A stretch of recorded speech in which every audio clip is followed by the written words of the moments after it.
All right, we're live. We're Hello. in. Hello, Colleen, Dr. Colleen Saringer. Please, only doctor. That is the only way you can address me. I know, and you know what? I've realized how fun it is to say Dr. Colleen. It is kind of fun. Thank you for saying that. Yes, absolutely. How Well, are you? I'm good. I'll tell you what, I'm still recovering from our weekend, but I know we're going to get into that. How are you? I'm fantastic. I know we're going to get into it. We have a lot to cover, so let's do it. I know, let's do it. Well, hello to our listeners. Hello, everybody. Thank you so much for joining us. And if you're tuning into the recording, you're awesome. Thank you so much. As always, we encourage you to comment. We will do our best to respond to these comments. But especially today, we have a lot to talk about. But please share your thoughts, especially about our weekend experience. So here I go.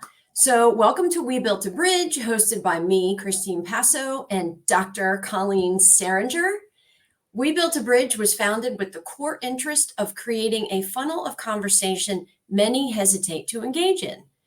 I'm a life coach for women, and Colleen is a fractional chief culture and well-being officer to small businesses. United, we offer different perspectives on communication, culture, and life fulfillment to guide you towards a life with integrity and curiosity. It was that last word every That's time. a tough one. Yeah, that's a tough one. I love it. But I like how we've been, if you've been tuning in regularly, we've been editing a little bit of our purpose. Ultimately, it really still says the same. It just reads a little differently. So well done. I appreciate that. Well, thank you so much. You're welcome. All right. So during our last episode, we talked about communication and connection. And as we anticipated, we ran out of time because, my goodness, that is a really big conversation. So today's episode is definitely meant to round out that whole discussion on communication and connection. However, today's discussion is also meant to spill the beans on what we were up to during our first ever in-person meeting here in Atlanta, Georgia, which is where I happen to live. But before we jump into this long-awaited conversation, we do have to start with our icebreaker and the question that everyone is dying to know, which is, have you ever done a polar plunge around the new year? That is a hard no. That is an absolutely not. That is a not even considered it. Can I be more clear? I'm not sure. And hello to Andrew and Catherine. Woo! Do you have anything else to add, or is it my turn? Wait, let me think. Did I say that's a definite no? So I said, hell no. I changed mine from hard no to hell no. So if I am going to go into an ocean, a lake, or a pool, the temperature has to be what I call bathwater degrees or bathwater Celsius. None of those are polar plunge degrees or Celsius. Nope. Okay. So typically, our icebreaker doesn't align with our discussion, but we chose this icebreaker for a very specific reason because it happens to be tied to our visit here in Atlanta. So, for those of you who are tuning in for the first time, Christine and I met here on LinkedIn. Therefore, her trip to Atlanta was going to be the first time that we have ever met in person. And about a month before she was set to arrive, I received this text message from her. And she says, and I'm going to quote this verbatim, "Hey, this may be a crazy idea, but do you want to do a cold plunge while I'm in Atlanta?" And without even thinking about it, my response was yes. Because why would it not be yes? I mean, if there's anything that I learned during Tom Cruise's Top Gun Maverick movie, it's that you don't think, you just do. So that long-awaited surprise that we've been teasing, that's it. We voluntarily plunged ourselves into a 47-degree tub of water. And we literally could not wait to share it with you. So I just want to comment really quickly. Catherine said that she would only do was it a polar plunge by accident, which I think is hysterical. Yeah. And then Kimberly Arnold said, yes, jumping in the Pacific Ocean. Oh yeah. So, I mean, there's probably a little bit of crazy to Kimberly Arnold, but I love that. But okay. So Colleen set me up to talk about this weekend that we had, which was just long awaited. Lauren wants pictures. You'll have to DM us. That's DM right. us for those. So, I mean, I was not kidding in the beginning of our episode when I said I'm still recovering, because I am still recovering from my weekend with Colleen. We literally did not waste 1 minute.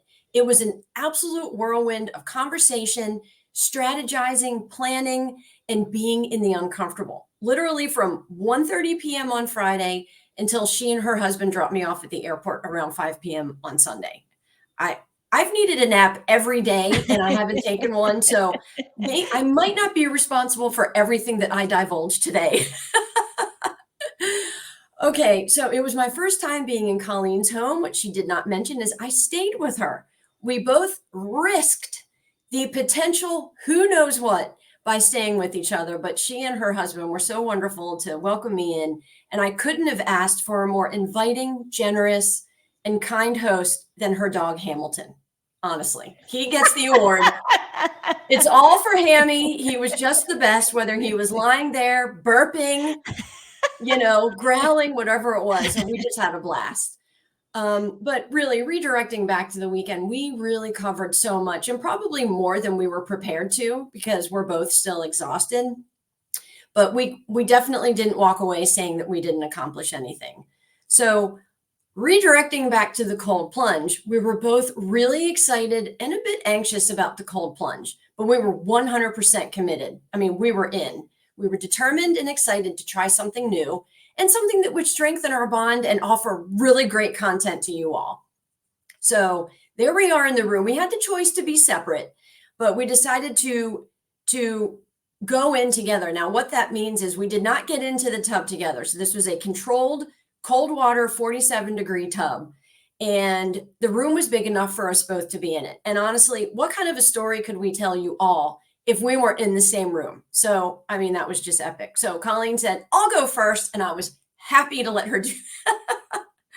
So they had given us some breathing exercises at first. It's breathe in to 4, exhale to 4, breathe into 4. And that way we would help to control our body and stay in our mind. So Colleen went first, and there's a clock up that we can see, but neither one of us looked at it when Colleen went in, because for me, being the one that was observing, I closed my eyes because I felt like I needed to send her as much energy and comfort as possible. And the only way I could do that was to close my eyes and breathe with her. I mean, if anybody was listening from the outside of the room, they would have thought we were in Lamaze practice.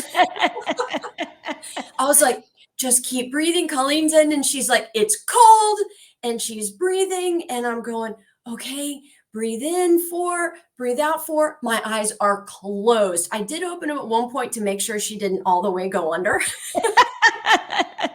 And she didn't, luckily. So she stayed in, and really, because we never looked at the clock, we're thinking like 2.5 minutes, something like that. Yeah. And she was breathing the whole time. And then she's like, all right, I'm coming out. And she came out and she's like, I feel great, but I will leave the rest of that story to her. So then it was my turn. So honestly, I did. We both looked at the clock to see when I went in, and boom, I went in. We both went in up to our jugular, right? Because that's what they recommend. So bam, 47 degrees, you're in up to your jugular, and I immediately could not breathe.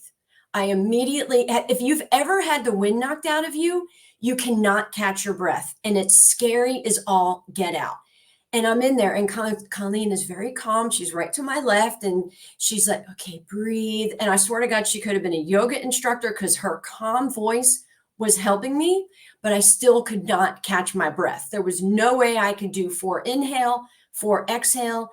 And I tried my best to grab energy from in to even tell her I couldn't breathe. But I'm more than confident that my lack of ability to breathe, she knew. I mean, it was, I mean, that's literally how it was. And I thought, oh my gosh, I'm panicking and I feel really vulnerable and I feel really exposed because I was panicking. I couldn't breathe. I couldn't get control of myself.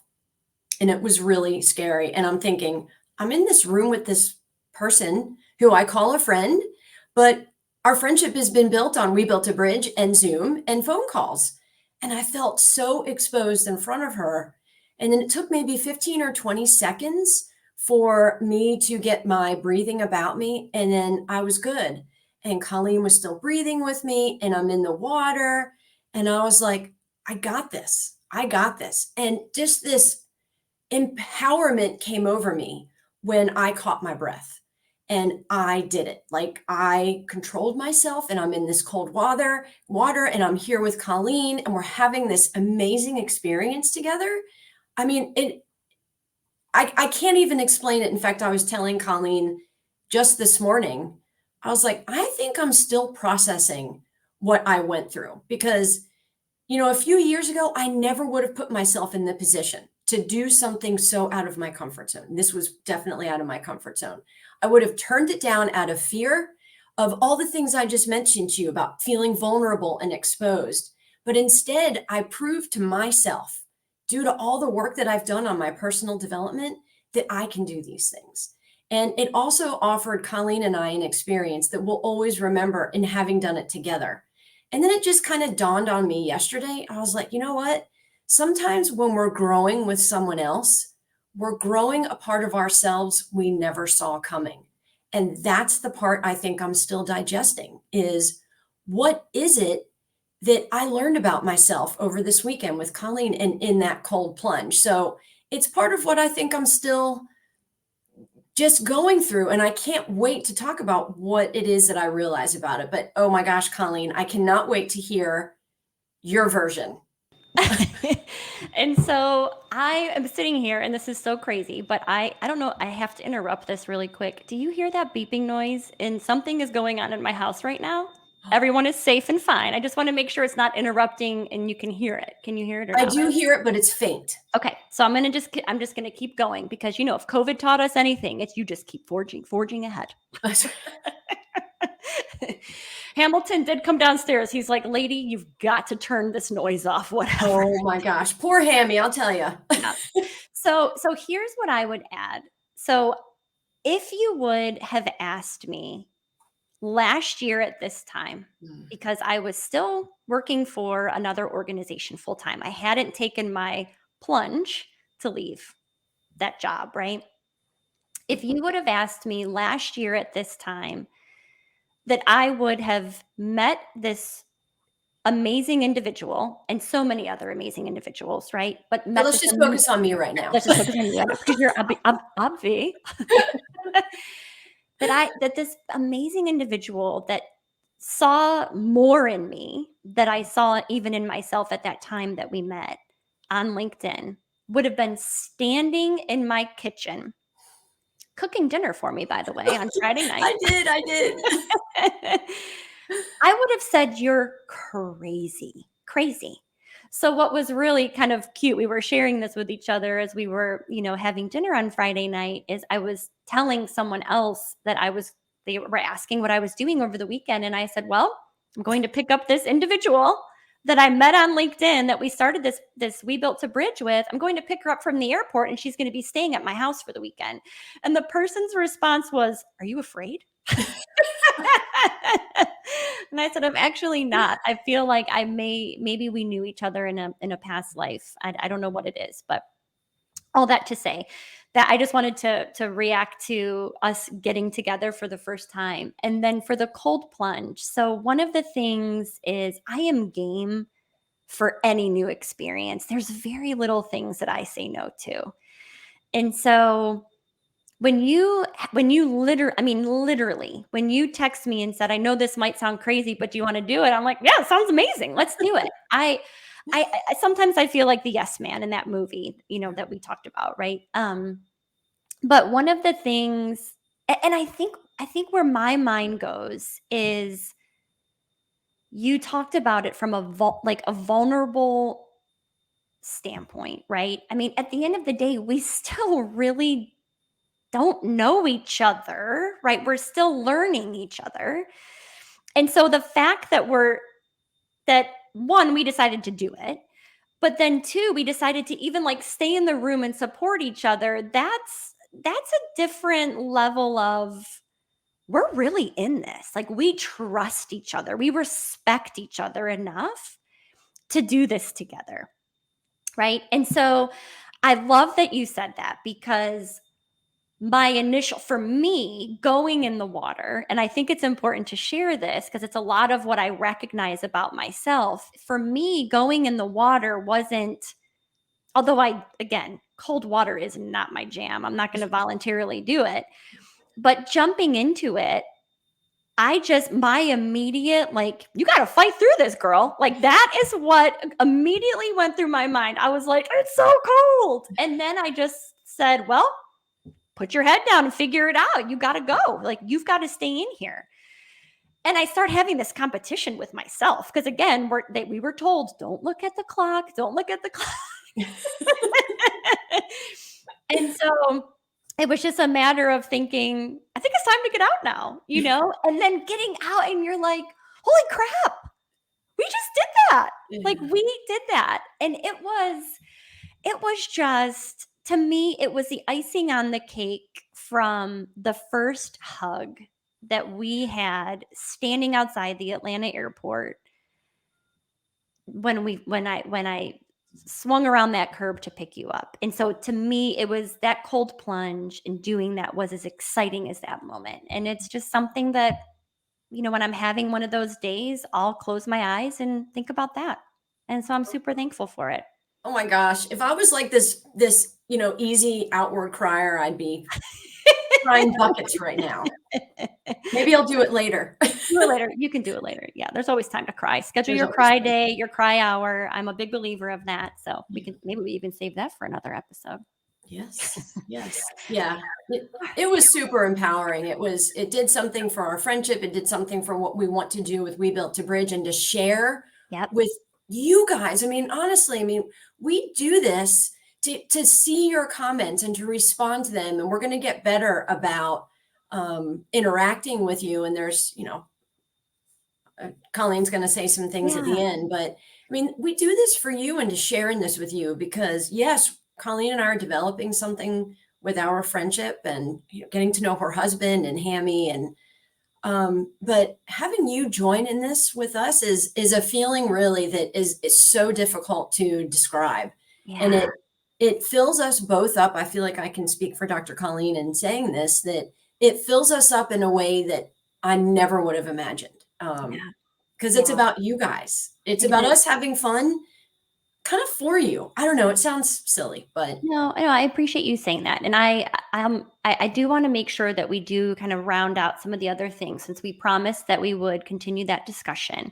yes. But and the only reason I'm saying that is to just say you summarized it so well. And if I were to repeat it, I feel like I would be saying the same words. So it's just a true heartfelt thank you to everyone that joins us and listens to us. We really we're doing this together. And that doesn't just include Christine and I. So That's right. I think we have to address Lauren's question. Okay, go for it. Yeah. Lauren says, do you think you'll do it again? The cold plunge, that is. I mean, I wished I'd lived in Atlanta, because I was like, oh my gosh, Colleen, we could so go longer if we went back a second time. I know. Yes. So 100%, Lauren. And you know what? Anybody wants to join us? Meet us in Atlanta. Meet us at the Sweat House in Vinings. We said we would give a shout out. The Sweat House in Vinings. Yes, Jackie was the manager there. All the women that work there were so amazing. I mean, I felt like we were having a little party, but the women there are fantastic. So Sweat House in Vinings in Atlanta, they're just absolutely fantastic. Yeah, and I would 100% do it again. It was so fun, so invigorating. Yes. Okay. So we're honest with our time. We have 11 minutes left. So Christine, let's go back. So what do you feel was left unsaid from part 1 of our discussion on communication and connection? And we talked about getting back to the basics. Mm-hmm. What do you think it means? And then how can we kind of go forward with that?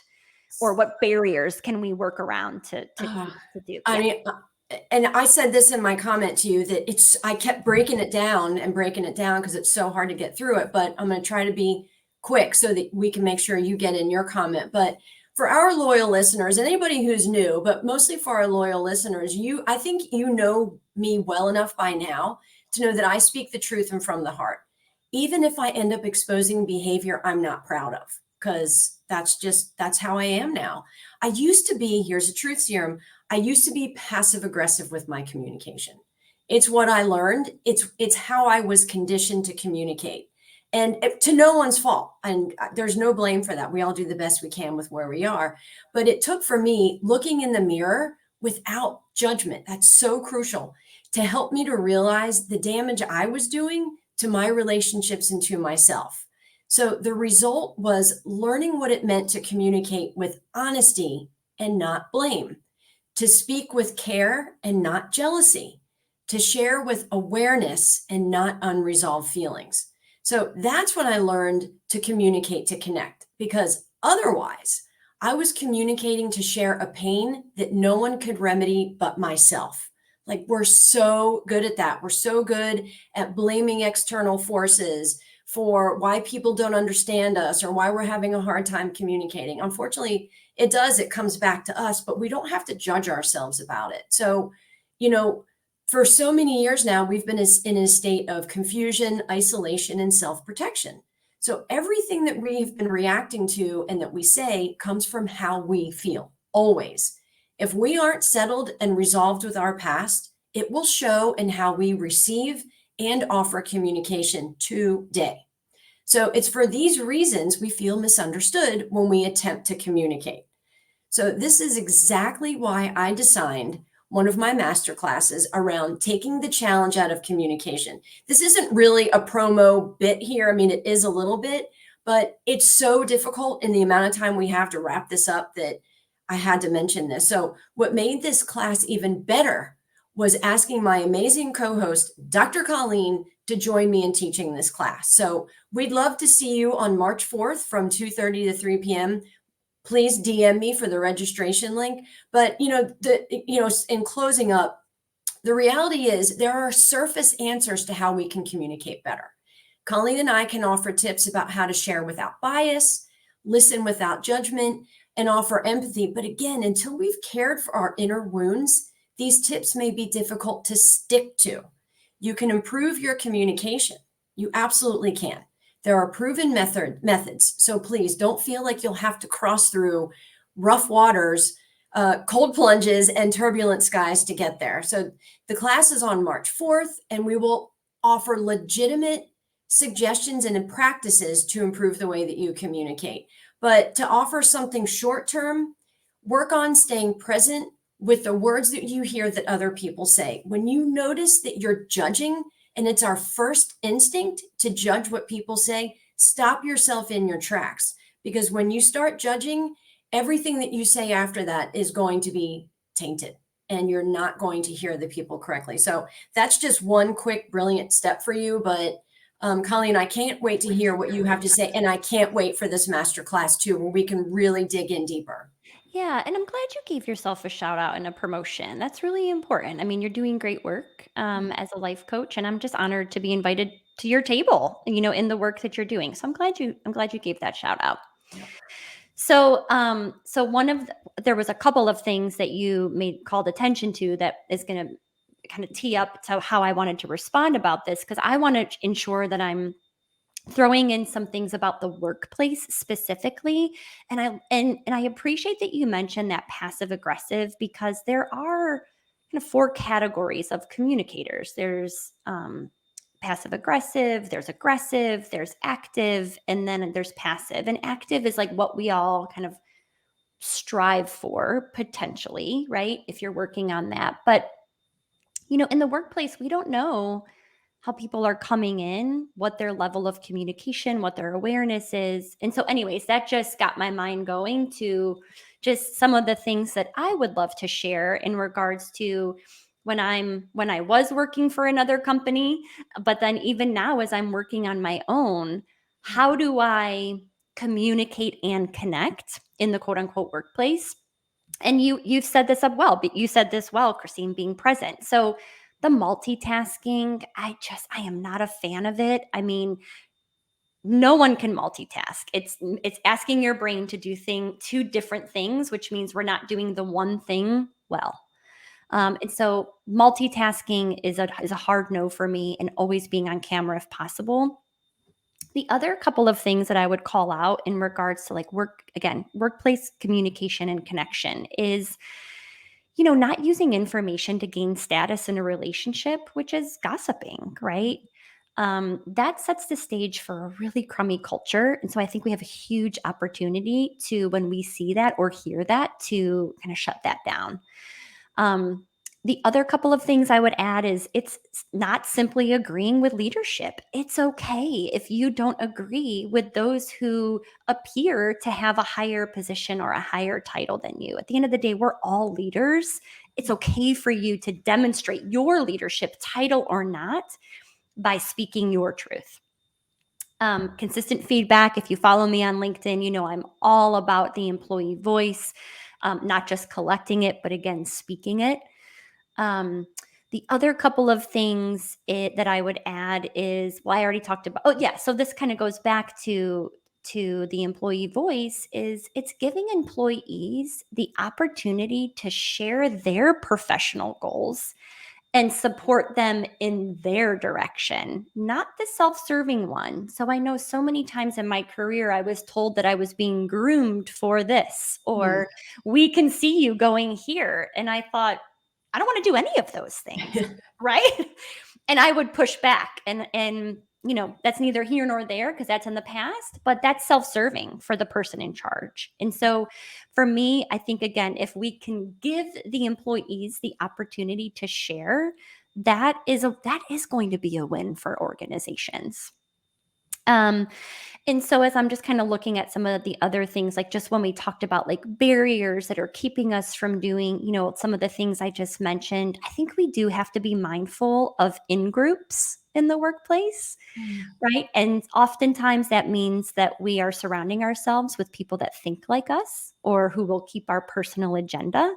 And that doesn't help us advance forward in any facet, let alone communication or connection. And then the last thing that I just want to throw out there before we wind and wrap us down is, we do need to start asking people if they want to manage people instead of, again, simply putting them in this role. Because I think, unfortunately, we're one, doing what I just said. It's more of that self-serving. We're grooming you, and we're not even asking if they're prepared or if they're ready. Yeah. And so doing that, I feel, is another way for us to remove some of these barriers to create workplaces that really are fostering better communication and connection. Yeah, I totally agree. And that's a really important question, is not only asking, but then preparing, right? It's like, you will have to do these things. Are you comfortable with that?